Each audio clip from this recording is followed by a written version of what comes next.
Hello everybody and welcome to the Spodcast Live numero dos. We have occasionally been more live than this, but infrequently. With me are all of the warriors, Mumbles, Glitch, Yo. Campster, and Alex. And Josh. I'm not here, no. Oh yeah, Don't tell him. Who's that? We're trying to minimize Josh in our branding. We think it really Exactly. appeals to the not Josh demographic. It's a really untapped market. Alright, yeah, we got a special treat for us. One of us actually made the spirit journey out into the desert of nostalgia and watched Ready Player One.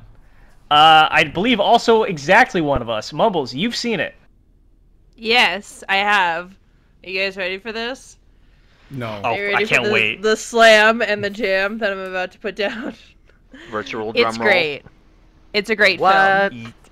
It's a fun film for all ages. I was so happy when I saw you say that, like, on the Discord. I'm like, let's swerve some motherfuckers.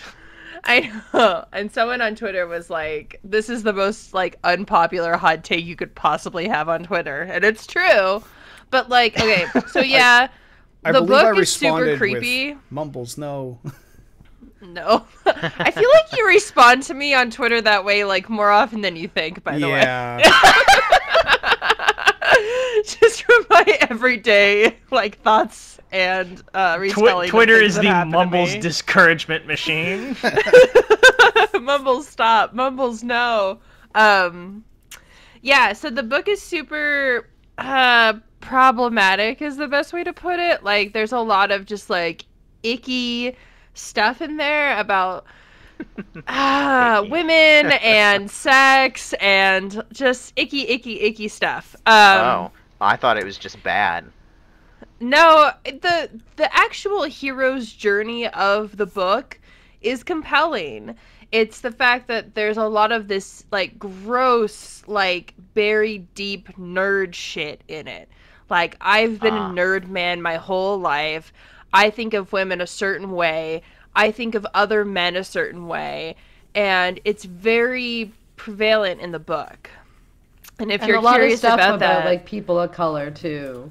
yes, Like it's race. just like Japanophile shit and Yeah, totally, exactly. Isn't there like some... And unfortunately, accidentally hit my microphone go there. ahead. Isn't there like some... Oh my God. also some like really bad trans stuff in there too? Yeah, Very casually there so, is. yes. Yeah. Yes, there is. There's It just, like, happens out of nowhere, Yeah. and then it It just really doesn't does. go anywhere. It's ignorant. It comes from a place of ignorance. A lot of the point of views that Ernest Cline has comes from a place of ignorance. It doesn't come across as malicious.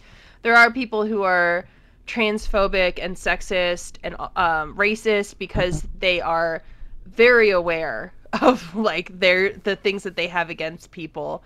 But I think that Ernest Cline is one of those sheltered white boy nerdy dudes who thinks that he sees the world in a very nuanced way, when in reality he doesn't have a lot of different points of views in his life. And so in the book, he like very Orson Scott Card. yeah, like people who think that they are very intelligent, very worldly, have read a bunch of fucking nerd shit, and so that makes them a little bit smarter and better than other people. And, like, that's Like, they not the think of- fucking case. Like, they think of themselves as basically reasonable people, and so they're Yeah. like, well, okay, I can think this through logically. If this is the case, and that is the case, then that must also be the case. See? I understand this. Why is everybody making such a big deal out of it when they have, like, 5% of the facts? Yeah, to give you an idea of what I'm talking about, Ernest Cline had written a poem about how he wants more porn to be about nerdy girls and how he fetishizes women in glasses and short skirts and all that shit. And it's like, yo, that shit's poem. already in porn. Yes, a poem. I swear to God. So he that's kind of the place he comes from. It's very much, I was bullied as a kid. I have this nerd shit going on in my life. I think that I'm fucking Spock. And so this is my worldview. And that's really dangerous. So luckily they take a lot of that stuff out. There's one character who is, and I've done this when I first started playing shooters online. I used to pretend to be a man because I didn't want people to know that I was a woman, because as soon as you tell people you're a woman, you immediately get attacked. At least that's how, I don't know if it's that way anymore now, but that's how it was back in 2008. So in like 10 years ago, The far-flung year of 2008. Seriously, it was a decade ago. If you think about it, like, anyway, but I'd it rather was not really think about dangerous. It was really, really, really dangerous to be a woman online then, especially if you were playing first-person shooters online.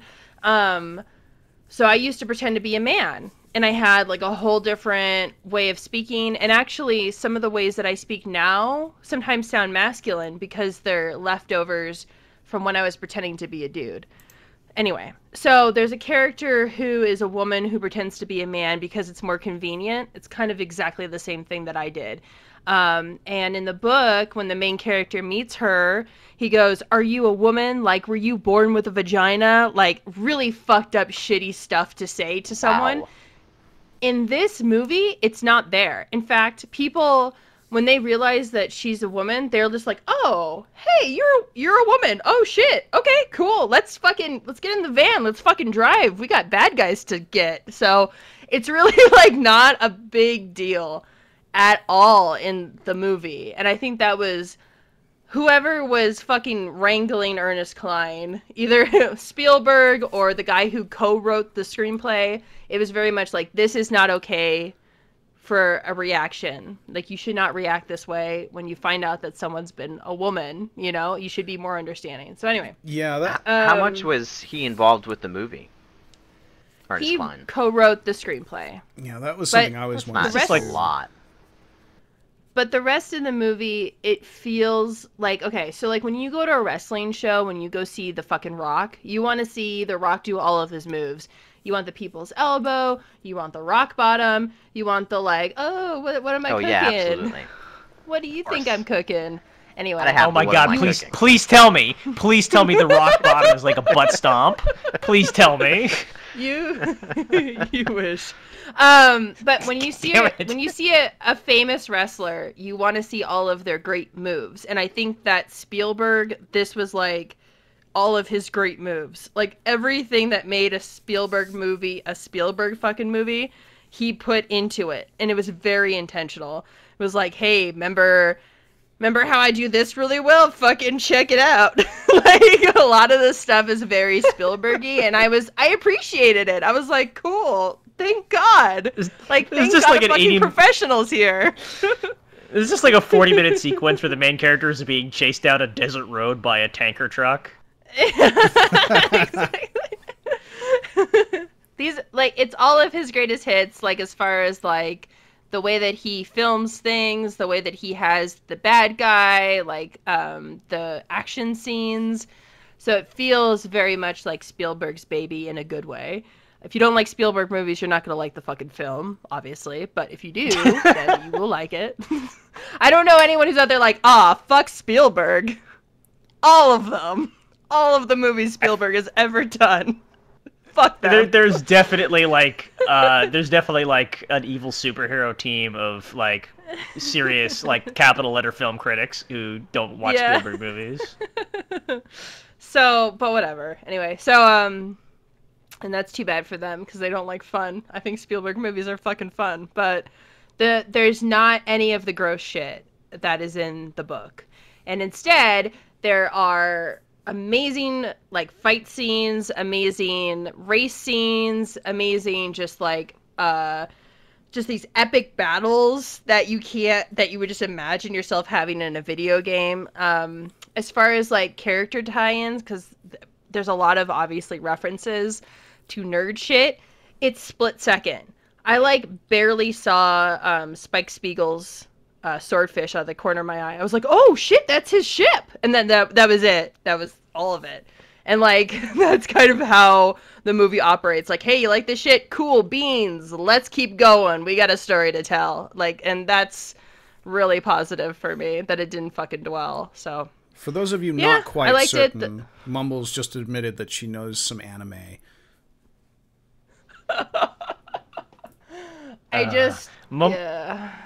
If any of you guys have ever seen that image macro of like a bully stuffing a nerd in a locker, and the nerd is like you who watches anime, and the bully is like me who also watches anime, that's basically Mumbles.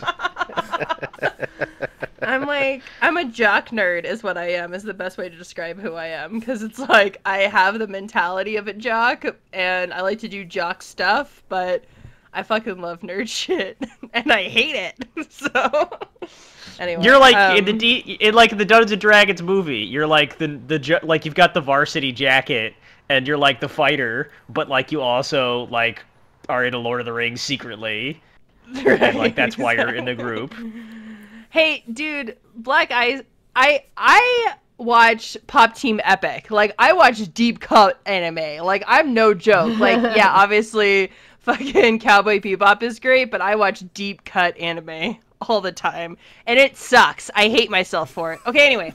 So, there is a racing scene in the beginning of this movie that will blow your fucking mind. The first 5 seconds of the movie, I was like, this is dope. Like, because you're just like, I'm going to this world. Zip, zang, da boom. We're on this world now. Check this out. We're going to go into space. Blah, blah, blah, blah, blah. And you're like, oh, yeah, this is cool. And like, is there a narrator doing that exact line the whole way through? Exactly. Now we're in space. There's not actually footage. Do? That's what the narrator's saying. Exactly. And you're like, oh, cool. This is the greatest shit. Just Spielberg like going making noises into a can. Oh my god, he's got fucking crash!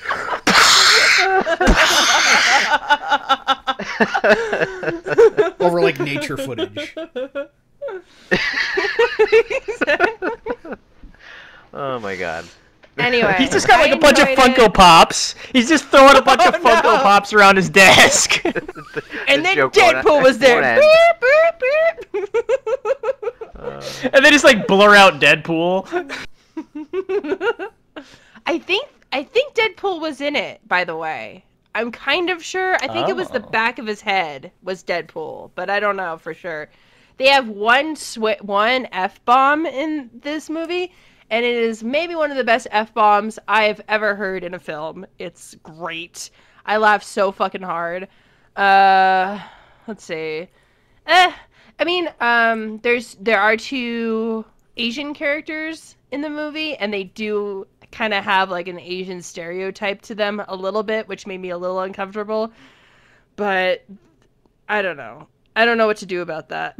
Like, they were still badasses, and they still were really funny and cute. So I think Spielberg just did what he could with that. It sounds like someone reasonable took like the very basic sort of essence of what was in the book, as far as like there are these characters and they're trying to do this thing and there's a lot of nostalgia references, and then just like totally rewrote it in a way that's not at all like the horrible creep fest that is the actual book. Right, exactly. So I don't know. I enjoyed it. I think for me the biggest negatives were the awkward romance, because it felt like Spielberg was like, do I have to do this? Is this necessary? Okay, fine. Let's just, all right. They're kissing now. Cool beans. Oh, the guy who plays the guy who created the fucking video game, oh my god. As soon as you see him talk, you'll think to yourself, I know a guy like this. Like, I have had my computer fixed by a guy like this, or I have been taught how to play pinball by a guy like this. Like, you will know him. And I've never seen this kind of like old, crusty nerd, awkward, like old dude. I've never seen that before, like convincingly in a movie. And this guy fucking kills it. So that's another like really cool thing about it, because you're like, oh, like everybody knows a guy like that. Like it's great. So anyway, great animation's great. Fucking action scenes are great. Acting's pretty great. No gross stuff. And the nerd stuff doesn't hit you over the head. It's very much Spielberg going, hey, you like Batman? Look, he's climbing on that thing. That's pretty cool. Fuck that. We gotta go. We gotta go now. Let's go. Let's go. Let's go. And you're like, cool, good. I didn't care about that really. So let's hit it. So yeah. That I'll be honest, I was pretty sure that this was what was going to happen. Like I didn't know for sure that you'd like it, but I knew that it was not going to be as like repugnant as the book kind of is. Yeah, I think so too. For me, my biggest concern was the animation, because from what I saw in the trailers, I was like, this looks like shit. But in reality, it looks like a Blizzard person was trapped in a basement and forced to animate Blizzard it. person. Like they literally kidnapped someone from Blizzard and said, guess what? You're making a film for Spielberg, baby. Get in that basement. Oh, fuck. So it's beautiful. It's gorgeous. So, yeah. Man. So, that's it. That's all I got. That's pretty radical. I'm glad that this segment like got to be positive. That's actually really nice. I'm sad. I was dying to be like, cutting a fucking promo. Instead, I cut a babyface promo. I wanted to cut a heel promo on this. Instead, I said nice stuff. I hate when I have to say nice stuff. Okay, so everybody tweet Mumbles about something she can cut a heel promo about next time, just to balance out her persona. Yes, thank you.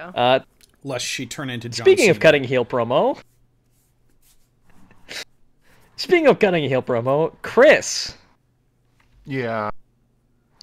So, I asked you what video games you've been playing, and you answered like that you weren't going to do an errant signal on. And to me, your answer, you can correct me if this was not the tone you were shooting for, your answer is kind of like this. I've been playing Far Cry 5. Yeah, that sounds pretty accurate. Can I actually interject? Hamster, before... Wait, okay, you interject and then I'll interject. Wait, no, you go ahead, because I have like something to... I want to interject. Hey, I want to here. interject. Reese's peanut butter cups are the shit. Wait, They're I thought you were the great. Wendy's spicy crispy chicken sandwich guy. I can like other things, Josh. I don't think so. I can You like other stand for things. multiple brands. Mumbles gets to dislike lots of things. Can I You're interject saying now? something. Yeah. Alright, interject. Okay, Camster, is the dog petting game better than Far Cry 5? Probably doing what it sets out to do, yes. Okay, that's all I needed to know. Cool. That's Move a on. patented camster Right. answer. So before we get into On to Josh's Far Cry interjections. 5, if that is indeed where we're going, I wanted to say that I've been playing Far Cry 5 and have a hot take on its opening sequence, but I don't. Oh, shit. Because I bought it yesterday on the Humble Store, because you can get decent discounts on like the Humble Store, and I got it down to like about $50. But what I had not realized is that they ran out of keys. And They ran out of keys. rather than doing the like, you know, reasonable thing for a business to do, I think, which is that like if you have something that's not in stock, What? you don't sell it to someone. Instead, I got it, and I bought it, and you know, money has exchanged hands, and now I What? just have this thing that's like, hey, so we ran out of keys, so you can't get your key yet. We'll fix What? that soon, quickly here. Is Humble not wait, doing what you wanted? This has never Wait a happened to us second. before multiple times. Is fucking like Far Cry 5 like a fucking like a physical key, like a literal skeleton no, key it's a series that of you have to numbers. put into a old chest and open it up, and then you get a physical copy of the game? Or is it a set of fucking numbers that any asshole can just push on the keyboard and generate? Because They just like what the fuck? Ubisoft's offices are closed on Monday. They're gonna call frantically and be like, "Hey, we need key for Josh Beal," and the guy's like, That is fucking actually 3. probably what I Okay. as someone 3. who's kind of worked in, Jacob, you could back me up on this, has worked in like back Yes. end like game company stuff. Like, Yes. yeah, that's probably exactly what's gonna happen. It's not Monday. They're gonna get like an email like, "Hey, so we ran out of keys and we sold this stuff, so please send us more keys now." And of course, they don't have any emergency people working over the weekend. That's No. seriously how it happens. I actually haven't checked today, but I bought it Saturday. Can you call a locksmith? No, unfortunately, the locksmith would require a quantum computer. Okay. I heard if you had like some bobby pins, like if you found a tin of bobby pins, you can actually like pick the lock Only if you and find then get them. into the game.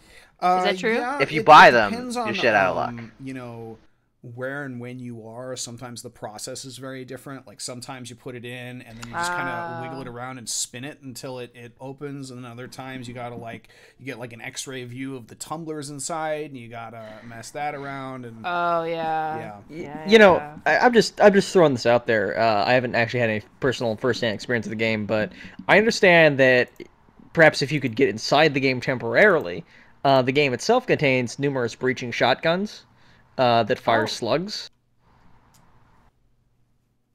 I heard if you put a basket over the key's head, you can go ahead and sneak and just steal everything, and it doesn't even know. Oh. Is what I heard. So try that one, I'm learning all, Josh. I just I'm learning checked all and I kinds of still things do about not have it. hacking. So this is probably not Yeah. gonna be something until like too bad. Monday afternoon. Can For you the people call asking in Ubisoft earnest- and claim that you're the key inspector? You have to wear the mustache though. We should try For that. the people in chat asking in earnest what the how a company like this runs out of keys, what typically happens is different retailers buy keys in sets, and they try to sort of estimate how many they expect to sell through. So they don't want to buy more keys than is necessary. They just buy a set number of keys from the publisher, and the publisher hands them out. And it is possible often for them to run out of keys Yeah, if this is- if they underestimate demand. I found a bunch of like old Reddit threads about Humble Bundle running out of keys for like various other games in the past. So this is apparently something that happens to them more often than not. And in their defense, I guess, I'm pretty sure there was a little thing somewhere, a little warning box that said, "Hey, we've run out of keys. We'll deliver your key to you as soon as possible." I was kind of double fucked with that though, because like I had thought about buying it on Friday, kind of queued it up, put it in the cart, and then just like plans changed and I ended up not playing video games that evening or something. And then I was like, you know what? I'll let this sit here. And then I came back on Saturday and I was like, it'd be really nice to be able to talk about Far Cry 5 on the live Spodcast we're doing. And I just hit the purchase button on the cart thing there and didn't notice if there was a warning anywhere. But if there was, it was in some small out of the way place. But it's quite possible that when I put it in my cart, they had keys and now they don't. That's the only time I want a website to magically start playing music randomly. Like, if I can't buy a key to a video game, I want the browser to be like, "Boop-a-doo. There are no keys left here for you. Oh, wait a couple of days first, please. Thank you." worst and then part you're is- like, "Oh, cool, thanks." If this were using Steam that. somehow, I mean, Steam generates the keys, I think, for games, so you can't run out of keys on Steam itself. But if somehow that happened, I could immediately just refund the game on Steam. But Humble Bundle, to refund something, you have to go through their damn support staff, which also doesn't work on weekends. Also is not something I'd Classic. recommend. I had a I gave Can you Jacob not a download copy it through Humble? Can you not download it through Humble? No, it's a Uplay key. It's a. Yeah. No. That's how I bought Assassin's I Creed love Origins, Uplay. which is why if you're on my friends list, you never see me playing Assassin's Creed Origins, even though I've played 45, 50 hours of it. It's because it's on Uplay. Nobody uses Uplay's social features. What was I saying? Oh yeah, I bought Jacob, or no, I didn't buy it. One of the humble monthly games that I had was The Long Dark, and I was like, hey Jacob, you want to try this out? Sounds like something you'd be interested in, because you like survival games. And I did the email the key thing, and it just never showed up. And then I spent like 2 weeks bugging the humble support staff to get that to give me the key back, so I could just grab the key myself and copy paste it into a Steam window and hit send so Jacob could get the key. Because if you do the email key option, it makes it so you can't use the key. Yep. And it's just like, Which was super great. it's like, why does this feature even exist if it's just gonna like break? And it took like 2 weeks for them to fix it, so that was neat. Wow, Chris, to return to the original subject of Far Cry 5. Yes. Once you could actually play it. So why don't you just sort of go a little bit into your experiences with it, and then I actually have a question for you. Okay, Far Cry 5 probably plays the best of any Far Cry in a long time. They take a lot more inspiration from Far Cry 2 than I was expecting, which makes it kind of interesting.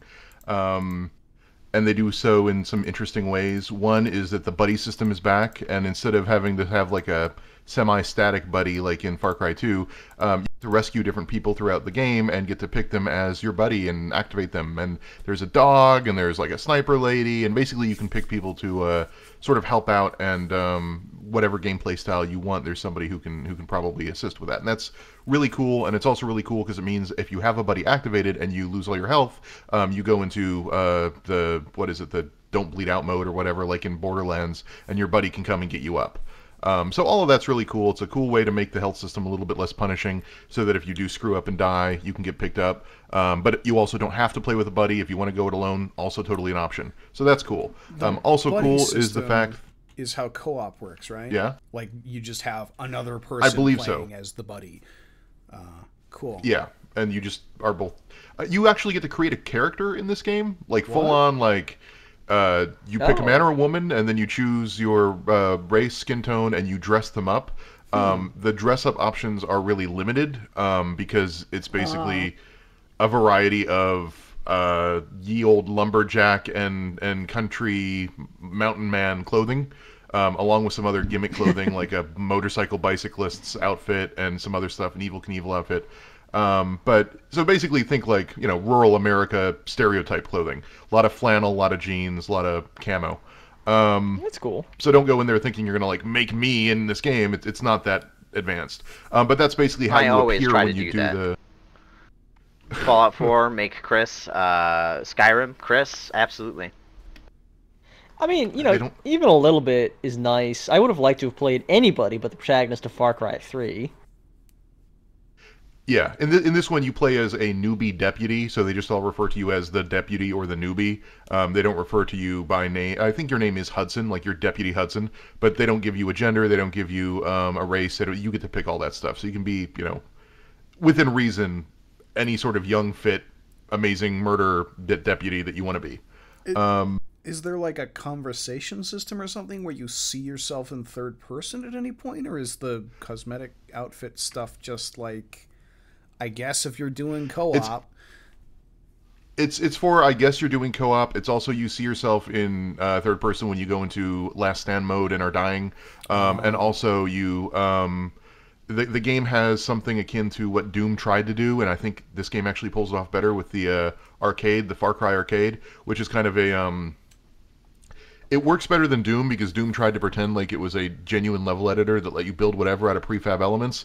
This game instead sort of lets you take all the elements of the game, arrange them however you want, and then do preset missions in them. So like you and a friend can build a level that's all designed about kill all the cult people, or there's, I can't even remember the other missions. It's basically there's a preset list of mission types, and it loads it real fast because it's just a bunch of prefab assets that you get to arrange in whatever way you want, and you get to try to complete it. In a way, it's actually closer to what Halo 3 did with its level editor, and it works pretty well as far as giving you like immediate challenges, and there's an online system of playing, and it's pretty cool. What else was I going to say? Oh, the other thing is that there's no more towers, thank God, and it tries to break away from the Ubisoft formula of climb a bunch of towers to find out where all the crap is, then go do all the crap, then beat the bad guy at the end. Instead, it's a bit more, it plays a little bit like Skyrim in terms of the exploration, where you're walking around and you sort of see icons off in the distance on your compass that you can kind of go mark on your compass by actually visiting them, or you can talk to people you save and they'll mention a thing and that'll put it on your map, or you save a town and then you grab a map from the town store and that puts it on your map, or there's a variety of ways to get your map updated, but none of it is just climb the tower and receive all map information immediately, and that's nice. It makes it more about exploration.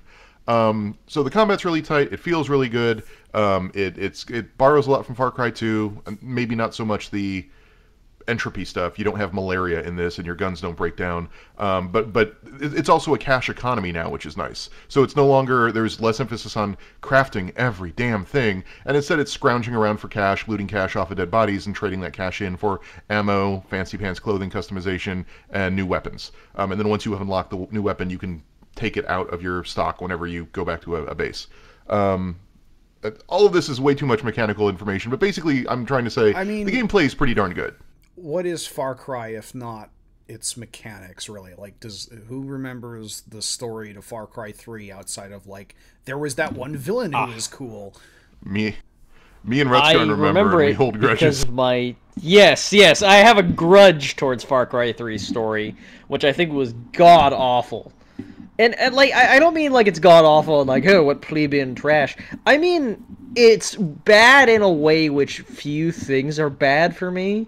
Where, like, as I'm playing the story, it's like these things keep happening where it's painful to me that this is happening. Is that the Far Cry police in the background? Are they coming to Oh get my you? god, Redguard, you gotta make a run for it. Ubisoft. They like suddenly come out and start flamethrowing the lawn and they get attacked by a wildcat and drive off. Oh shit.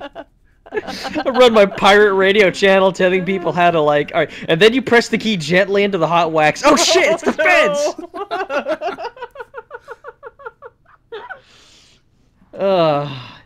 But I rage quit Far Cry 3, not because of the mechanics, although I actually have some serious misgivings about the way it structured its open world, but almost strictly because, like everything... I'm trying to think of a way to put this, because it's not just like, oh, they weren't good at telling stories. It's like, everything that happened in the story disincentivized me to keep playing it. Like, it was actively painful in a way which, you know, like, good cinema, or, like, good, even, like, some good video games are, like, sometimes it's, like, there's tragedy, there's hardship, but, like, you're captivated by it. It was, like, all of the, like, awful, completely avoidable shit that's happening, and that you can't stop for no good reason, and none of the literary value. It's like I go to see a grindhouse movie, which is just someone, like, taking a shit and describing war crimes. It's like, it's not, like, a fun time, but it's also, like, it makes me dumber for being there. That was Far Cry 3's story for me. I feel like the first act was okay. It wasn't, like, actively bad. And that's the act that has Voss with the biggest role, so, you know. Honestly, I've never actually finished Far Cry 3. I've never seen the end of the story because I just usually get bored playing, you know. I like Far Cry 3 as a sandbox. It's a fun sandbox, but after playing, you know, for 20 or 30 hours and doing the fun checkoff lifts, I usually get bored and stop playing. Far Cry 3 ends in part with you in a helicopter listening to Ride of the Valkyries while firing a minigun down on the bad guys. It really does not know if it's serious or not. Yeah. I don't know. The ending is pretty serious. Heart of Darkness. Ugh. Yeah, well, you know, I will say news this. Is, I hear that Far Cry 5 has a garbage story too, so... No, that's... Yep. Well, that's part of the reason I was so focused on giving effusive praise to the gameplay, because I really do genuinely enjoy the way it plays, but this game is arguably worse than Far Cry 3, because at least Far Cry 3 knew what it was trying to do. It just failed really badly at doing it. I mean, okay, yes, it's like it knew that it wanted to like ramp the skateboard off of the plywood ramp from the roof, like over the pool, which is full of like, which has like oil lit on top of the water, but like that wasn't a smart thing to do, and there's literally no possible universe in which it wouldn't just like ruin everybody's Labor Day weekend. I mean, it had clear ideas talking about, framing framing first-person shooters as violent escapist fantasies trapped against this sort of backdrop of a tropical island, and also sort of made more than a passive-aggressive snipe at sort of white vacations serving as sort of a colonialist invasion that itself has a form of violence associated with it. It was trying to go for all of that. It failed. It didn't work at selling those messages. But you can tell, like, when you look at what the game's doing, you can kind of tell that that's sort of roughly the arc that they were aiming at, even if they completely missed. The problem with Far Cry 5... It's basically like the Drake meme with Drake shaking his hand at white kids vacationing in third world countries, and the Drake, like, pointing approvingly at white kids murdering people in third world countries to save them single-handedly. I mean, yeah, that was the other thing, was the white savior trope. It tried to do a lot of things, and that's part of the reason it failed, is that it never really settled on what it was really about. But the problem with Far Cry 5 is that it oscillates wildly between two tones. One, this is a for serious game about for serious topics that we're going to totally refuse to actually engage with, and that doesn't work at all. And two, Grand Theft Auto San Andreas levels of yuck yuck, isn't it goofy Americana parody that is completely tongue-in-cheek and done all through like sex jokes and ridiculous over-the-top caricature people you meet.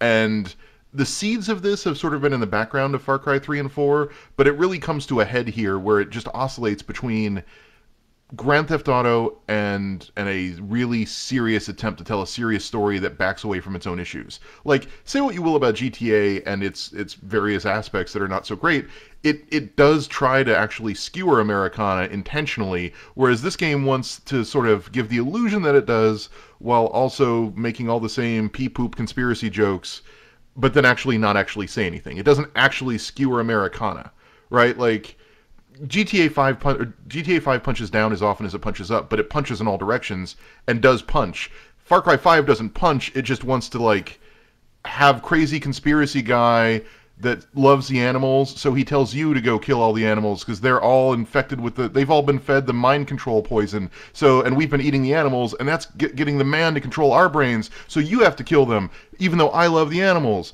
And then you go and you kill all the little animals because that's what this mission makes you do, and every time you kill one of the animals, they have the wacky guy going like, Susan, no, I loved petting your fur! Jacob, I loved walking that animal. Like, just, that's the whole mission, and it's very GTA. But then it'll turn around, and you'll be captured by the conspiracy leader people, not conspiracy, the cult leaders, and then you'll be, like, literally chained to a chair watching the one of the deputies that you flew into this area with, chained to another chair, tears running down her face, completely battered and bloodied, and you're supposed to feel really bad about her, and now it's suddenly serious time.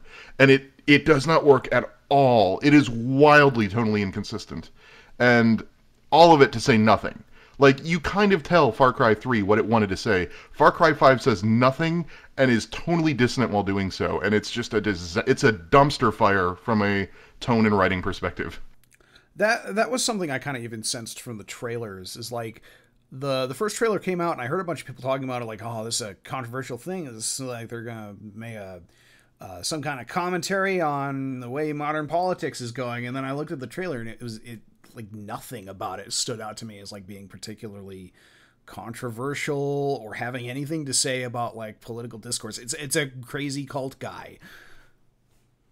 Well, I mean, it's clearly based off of Koresh, but they don't want to actually do that, right? So it's clearly based off of like Koresh and sort of a certain type of fundamentalist Judeo-Christian cult. But they want to avoid that, so it's really, really confused. Part of the problem is that I think it's what is this? It was made by a Canadian company, published by a French developer, and I don't know if that's maybe is part of the confusion, but like, I remember seeing, was it Gita Jackson or someone else who was talking about, they walk into the church in the first area, and you have like, a really, really like, Presbyterian Bible verses scrolled on the walls, but then next to that is like a bunch of really Catholic candle things that you would never see in a Presbyterian church, and it's just really confused. And like, then, I officially don't give a shit after that. Yeah, Well, that's and then what there's, got like, me. that's the one. The candles. I they was did it. raised super damn Catholic. I candles. like. Well, because the thing is like when you're raised a certain way, you notice that shit first, and that would bug me the entire Yeah. fucking game. I would obsess over it because it's like I know how religion works. I was raised around a religion. I was raised in religion, and if it's not portrayed, even if it's exaggerated, if it's not portrayed correctly, it makes me insane. So like that's it. That and killing animals, those are my two things. Yeah, the game makes you do that too. Well, And That's it's far not- I mean- for you. This is like the anti-Mumblo know. game. It is. You do get a dog you can pet. I don't Yeah, but I I don't- worry about the dog the whole time. I don't know if the French excuse really holds up, though. I mean, Don't Nod is French, and they did a pretty decent job with, like, Pacific Northwest high school stuff in Life is Strange, so... Well, part of Yeah, it is, I because think, that's intentional. not consequential. It's not consequential to be like, here's what it's like living in the Pacific Northwest in a high school. Like, ugh. This is like real stuff that is happening now. Like, if they were trying to attack or go after or talk about Southern religious violence. And that is a scary thing that is happening right now. And if you don't know how to talk about it, or you're not really sure you want to jump into that fucking deep dark pool, then yeah, you'd fucking paddle on to the kiddie pool, along with BioShock Infinite. You know, Well, like It's a game that opens with amazing grace, and yet refuses to use anything more specific about the cult's religious beliefs than just saying that they believe the quote-unquote end is coming and that they are doing it for God. That's it. That's just, there's no more specific religious viewpoint than Doomsday Cult. But it opens on amazing grace. So you and it opens inside of a church. So you get this weird dissonance where it's like it clearly is a religious cult, and you know what they're talking about, but they're not going to say it, and it's just weird. I mean, I don't want to keep this conversation going too much longer, but I like playing the game, but the story is a trash fire. That was actually something else I was going to ask, is which game has a more milquetoast...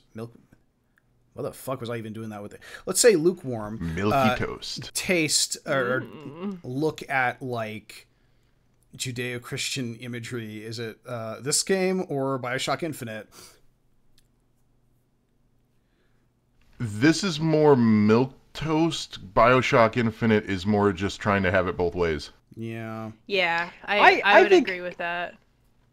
Yeah, there's a lot of problems with BioShock Infinite, especially like when it sort of gets into politics. But I actually think that there's like one good point BioShock Infinite has, or like one interesting idea it has pertaining to religion.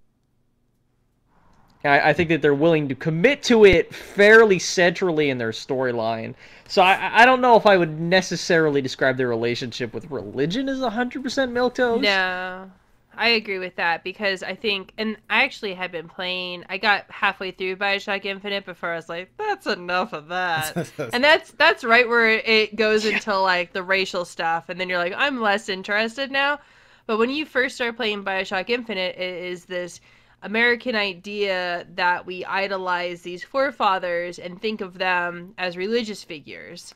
And I think that is something that people do, and it's natural for people to do that because people have been doing that since the beginning of time. But seeing the imagery of it and seeing the fire and brimstone of it, I think was really powerful for me. And yeah, I think that part of the game is done perfectly. So.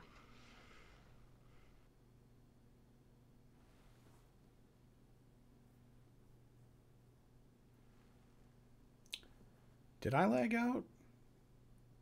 I think I did. No, we're just done. Oh, it's Red Scar. Red Scar. And then So, for those of you... I think part that's all definitely true, and I wasn't This is even what it talking sounds about like that when as Red much, Stern but I think lights that's a up. very important point. There he His goes. microphone was Yeah. lit up, but Yeah. he wasn't saying Oh anything. boy. Okay. There he goes. What just happened? Are you here? What did you? Okay. What's the last thing you heard me say? Nothing. Just start over. The last thing we heard Okay. you say was, "What's the last thing you heard me say?" All right, awesome. Okay, so that point Mumbles had was very good, but that wasn't even what I was talking about. But that's actually very true. What I was going to get into, this is like endgame spoilers for BioShock Infinite, by the way. So just it'll take me like a minute to talk about. You Came can out in just like kind of 2013. mute It's it been for a 5 minute now. years. Yeah, whatever. Okay, so BioShock Infinite. It has a very obvious, clear message behind like most of like its villain and its setting. It's like kind of the moment that actually creates this horrifying dystopia versus the moment that creates the protagonist is whether or not the character had their sins religiously purged in a baptism. And I think it's actually I actually think it's a very cool message. Like, because it's the character gets their sins purged, like all the massacres they've committed, all like the horrifying crimes, and walks away absolved and becomes Comstock the villain, versus like he rejects the baptism, he rejects the purification, he lives with his guilt and becomes the hero. That's I love interesting. That. I love that. Yeah, that's great. Totally. That's one of those things that I'm aware of, but I didn't really like think about. But it totally, absolutely. And that's something that you know actually from the beginning of the game, I feel like. As far as like, this is a holy man. You hear about all of his great exploits and how he found religion, blah, blah, blah. And you were this like dirtbag fucking dude with a bunch of debt on your head. And you were the hero. And so you know early on kind of that dynamic, and then it just gets its right conclusion at the end of it. So yeah, I think that's neat. And then the game ends with like a million Elizabeths drowning you for no reason, and Spoilers. we're already in spoilers. Oh, April Fools! That's not how it really ends. How that would be crazy if it ended like that. That would be stupid. I mean, If I that's may not how also Bioshock add Infinite to- ultimately Oh, ends. absolutely, The Alex. DLC carries the story on. Josh, wait. Sorry. Absolutely, Alex. Please go ahead. Oh, I mean, like, I don't want to dwell on BioShock Infinite anymore, but I just wanted to say, I think, like, if we're comparing, it's just, I had no patience for any of what Far Cry 5 was doing. Like, I remember we talked about the trailer on an older Spodcast. And it's this time in history where, like, so many people have taken direct action and are sick of just, like, sort of like scratching the surface on like talking about issues in America. And so now is the time people are sick of just, the thoughts and prayers and this and that. And I feel like Far Cry 5 is like the thoughts and prayers of video games on this issue, right? Because like it's like no one needs this like bullshit fancy pantsy, use it as like on your billboards everywhere. And so you have this imagery that sells the game really nicely. And it's like, oh, shooting rednecks, and you evoke that tone, but then you're also evoking it's like you're getting the GTA crowd, and then you're getting like the, like more, I guess, like the activist crowd, or like the people who like a narrative with a social message and things like that.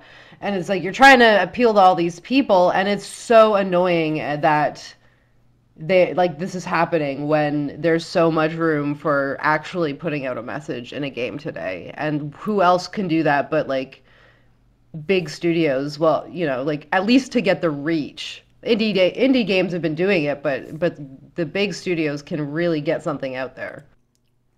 Yeah. I'd be interested in comparing this game to Wolfenstein 2. Which I haven't played, but as I understand it, was very overt in its politics and its political message, and the marketing campaign like explicitly referenced like Antifa and MAGA hats and stuff like that. I mean, it definitely doesn't if nothing else, Wolfenstein 2 definitely had the solid position of the game does not like Nazis or fascism. Like, every single character in the game doesn't like that, and it shows. I'm also not a fan of them borrowing the aesthetics of a controversial issue while delivering, like, a really weak, limp-wristed story. Like... Okay, so here's the question. You guys remember I was building up to a question? Here's my question for you, Chris. What would be a good kind of story or setting for the Far Cry developers? Because I don't think they've found it lately. Blood Dragon. Trying either. They did one in, like, pre-agricultural Europe.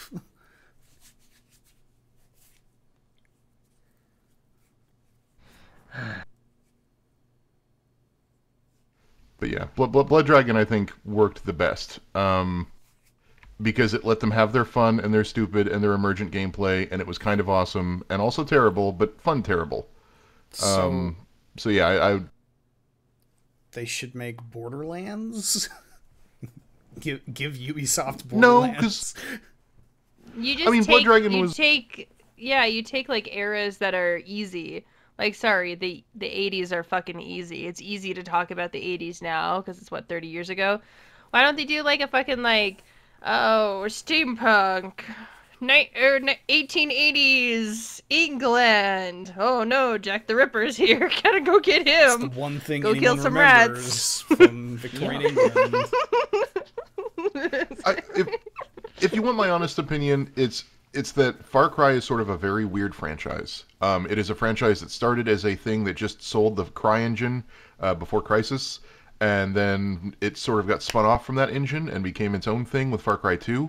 And Far Cry 2 was critically beloved. People still love it. I still love it. Far Cry 2 is sort of still the high watermark for the series, but people making the subsequent games have sort of misidentified what mattered about it, because Far Cry 2 has this sort of, like, deep-seated nihilism about, a dude showing up and causing violence in a foreign place and judging them for that, for a variety, that's kind of oversimplifying things, but that's kind of what Far Cry 2 did in a sense, and that was all wrapped up in its nihilism. And every game since has tried to recapture that sense of, like, no, we're going to judge you and be a serious game, but really the mechanics, especially after 2, especially with 3, 4, and 5, are really based around wacky emergent gameplay scenarios. It's always about you're trying to attack this base and a bear comes up behind you and starts clawing you while you're hiding in the bushes, and it's hilarious and you want to show your friends on YouTube. And that really does not work well with this idea that you're trying to sell a serious story. And so that's why I think Blood Dragon is maybe the highlight of this franchise in terms of just embracing the dumb. Make it a big nonsense virtual reality emergent gameplay trip that makes no sense whatsoever and doesn't try to tell a serious story. That doesn't mean make it Saints Row level goofy comedy, but just a thing that sort of embraces how absurd it is and tries to sort of like the tone of, frankly, a Just Cause. Just Cause nails this tone really well. B-movie funny, not serious issues plus wacky emergent comedy. I think an additional thing that happened there in the evolution of Far Cry 2 is that, not Far Cry 2, but the Far Cry franchise, is that Far Cry 3 was way bigger than Far Cry 2. I don't mean that in terms of, like, game world size, but, like, it blew up and was really popular. And, like, Far Cry, prior to that, Far Cry 2 was, like, well-liked, but it was kind of cult well-liked rather than, like, broad mass appeal well-liked. And then Far Cry 3 comes out, and it's, like, the biggest game of the year, and it sells like gangbusters, and then, like, and that's when they take the Far Cry 3 mechanics and start putting them in every single game. And I feel like that kind of derailed a lot of the stuff that Far Cry 2 was trying to do. And then it was the Far Cry 3 stuff that got carried forward. I hate to kill this conversation because I think it is interesting. But on the other hand, we are coming around on the end of our episode here, so I think it's a good time to ask for some reader questions, /viewer questions, /listener questions. Yeah, live Q&A. If you are currently in the If you're currently in the chat, pitch a question. You can pitch one to all of us. You can pitch one to one of us specifically. Once again, today we have Alex, Glitch, Campster, Mumbles, me, and Josh, I guess. I told you not to tell him. Who? I don't know. He keeps talking about this Josh guy. I'm really suspicious about it. Okay. In the meantime, questions. Mumbles. You have to wrestle one of us for the belt. Which one of us do you pick and why? Oh man. Okay. This is tough. If I want it to be like a good match, like, oh man, this match makes me feel great because it's so good and like complex and interesting and like it goes for fucking like 40 minutes. I'd probably like wrestle Alex. I think that we have the same like strength levels and I think that we could cut good promos and stuff and like you'd be like babyface versus babyface. That would be fun.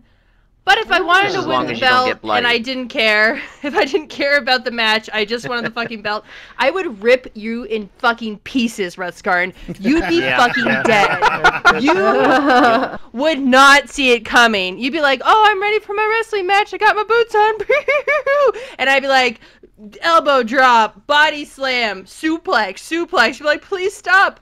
I'm tapping. I'm like, I don't even got you in a hold yet. Scorpion deathlock. And you'd be like, That's it. All right, I'm pretty sure Mumbles just actually cut a promo.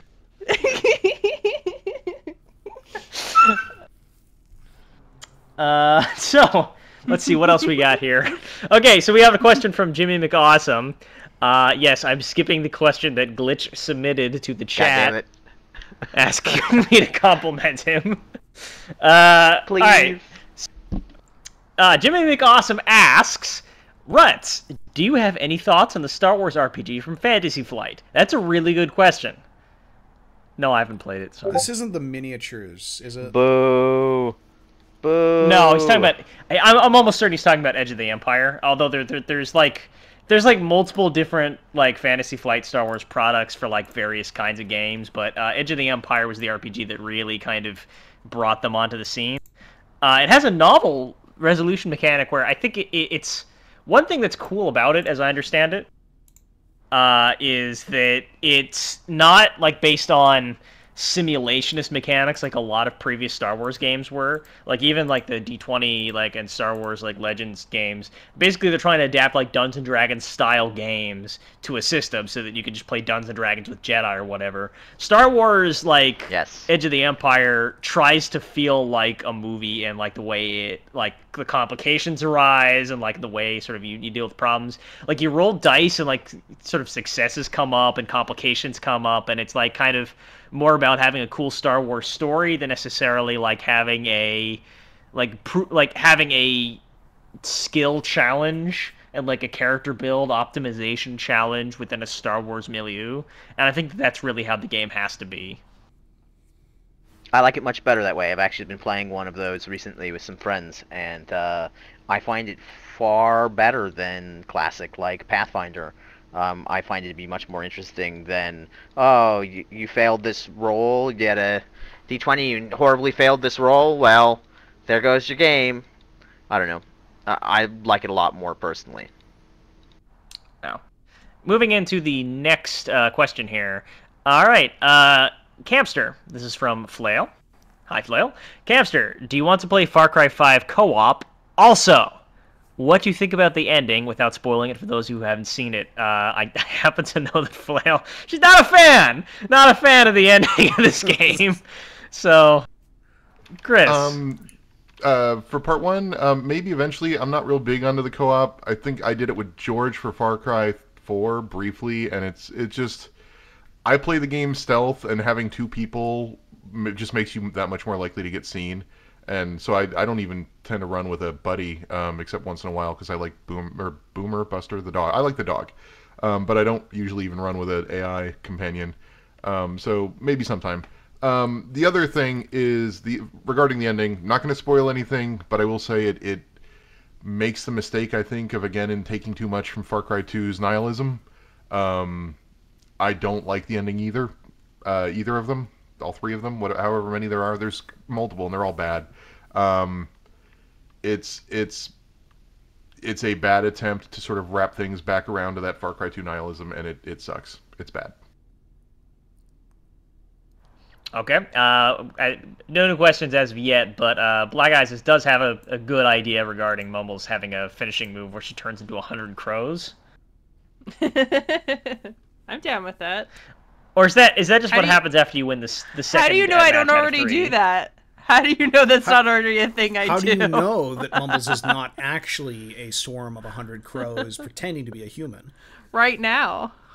Now. I don't know if you know this, but crows can talk. Why do you think I go on Twitter and podcasts and tell people to feed crows? Do you think it's just because I'm a nice human?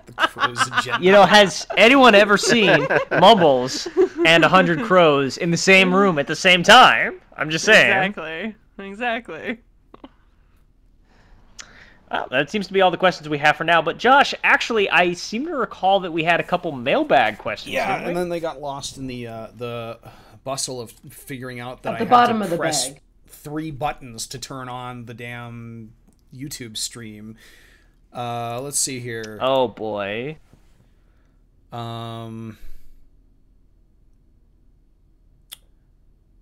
Do you want me to give Chris, you the? What's your Dungeons and Dragons alignment? I thought you had serious issues with D&D alignments. I do. It's wet boy. But still. His is wet boy. It's like one part is wet, boy. and the other part That's a wet boy. Twitter alignment. I can't tell if you're talking about me or What? Rutgarn. Why not both? You're both wet boys. I don't know what that means. Is this a thing?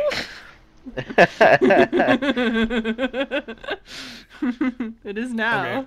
I've got Okay. one here. A very, What very were you serious saying, question. Chris? What was Chris saying? I don't know.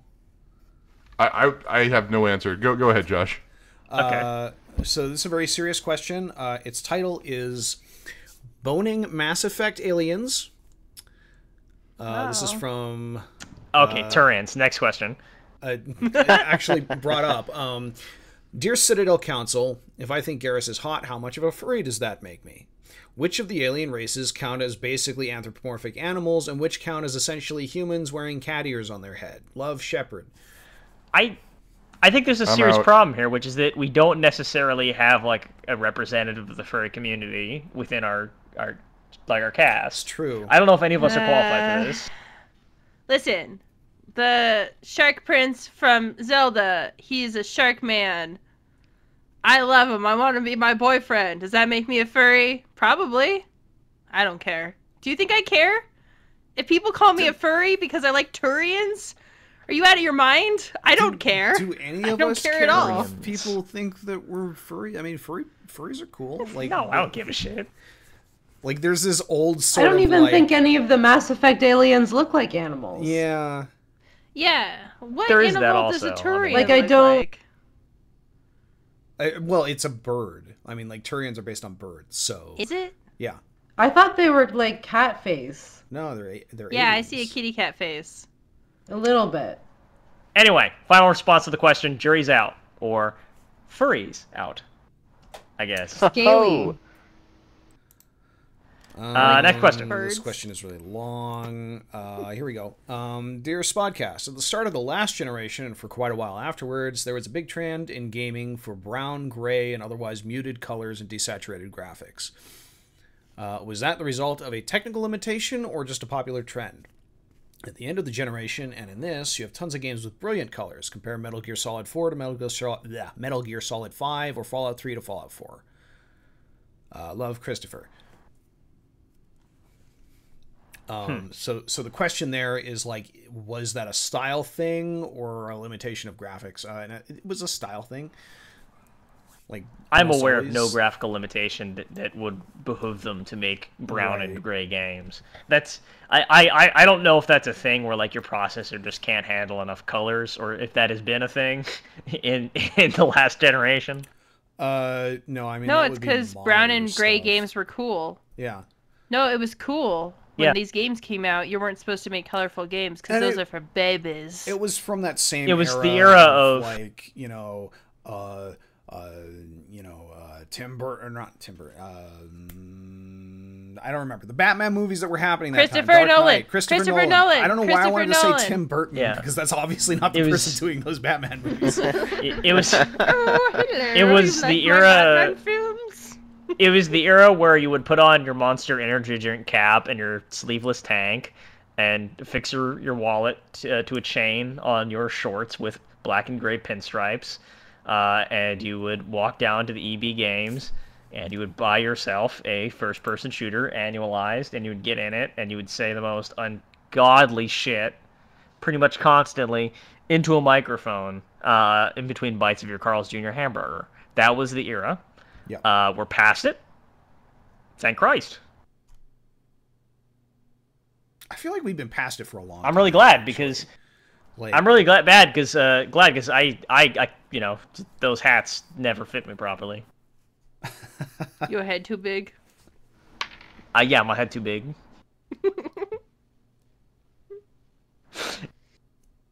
got another I question. have no idea what that means. If we want to just leave that Yes. hanging there and not address it. Classic wet boy not knowing what that means. Yeah. Next Right. question. Qualities of the wet boy alignment. Wet boys tend to have large heads and dislike Monster Energy drink. I believe both of those do describe Hamster as well. So, oh, merciful Spoverlords. It seems like when a game features crafting, what that really means is a grind for a bunch of materials, push a button, and maybe wait a bit. Do you know of games that try to make the process of crafting more interesting than just the process of acquiring materials? What would your ideal crafting system look like? Wow.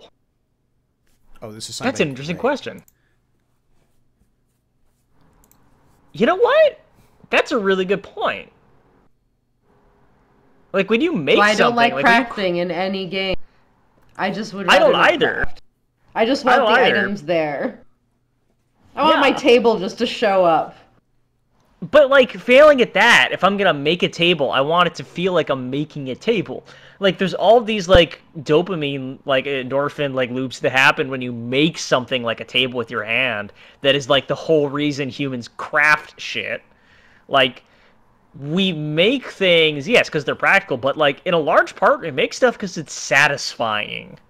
That's Like, why early Legos hand are axes, popular. which is to say, like... So Minecraft. That's what I was Yeah, I getting mean, at. there's, like, Minecraft, yeah, That's but, it. like... It's just Minecraft. It's in the name. But, like, yeah, like... When I make something in, like, a video game, like, yeah, there's nothing where it actually has, like, a feeling like you're putting, like, your own spin or touch on it, except, like, yeah, like, games like Minecraft. Where you're, like, building a structure. Even then, when you're building, like an axe or something, like, you just put in the ingredients, like, in the shape of an axe, which is, like... That, I mean, that is, like, kind of, like, crafting. Like, that has, like, kind of a simulation or an emulation of the feeling of arranging something. And there was that But, cool like, bit it's not like this is my initially, axe. Like, when all of us were first trying the game for the first time, and, like, you're like, how do I craft a sword? So you start putting blocks together in the 9-square crafting interface that look like a sword, and then maybe you actually manage to get it, and that feels really cool. Now, like... It's most weird to people think know that the that's recipes. that was a novel idea at some point. Like, Yeah. that was not something... Now it's so commonplace that that's just, like, a thing that we do. But back then, that was actually a novelty that you could figure out how to make something based on its shape. I thought that was cool. Right. Well, it's like... Go ahead. Okay, I was just gonna say earlier, like, when you look at, like, really early, like, tools, like the hand axes, which are just, like, sharpened rocks that people would hit things with.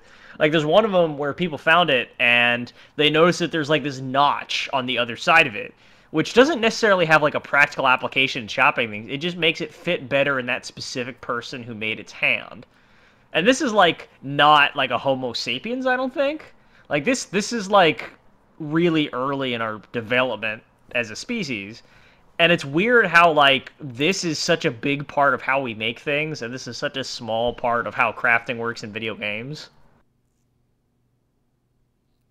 I can't think of too many examples where you make something and use it in a first-person setting. Like, there's not many examples of, like, really forging a hammer or forging a sword. Like, there are systems where, like, you go in and arrange the ingredients and hit the go button and you watch a little bar fill up and then you've crafted a hammer or a sword. But there's not a lot of games that let you actually build, like, craft a sword. But there are games that let you craft things. Like, I would argue something like The Incredible Machine lets you literally build your own inventions, and whatever subsequent sequels it got, and remakes and alternate versions.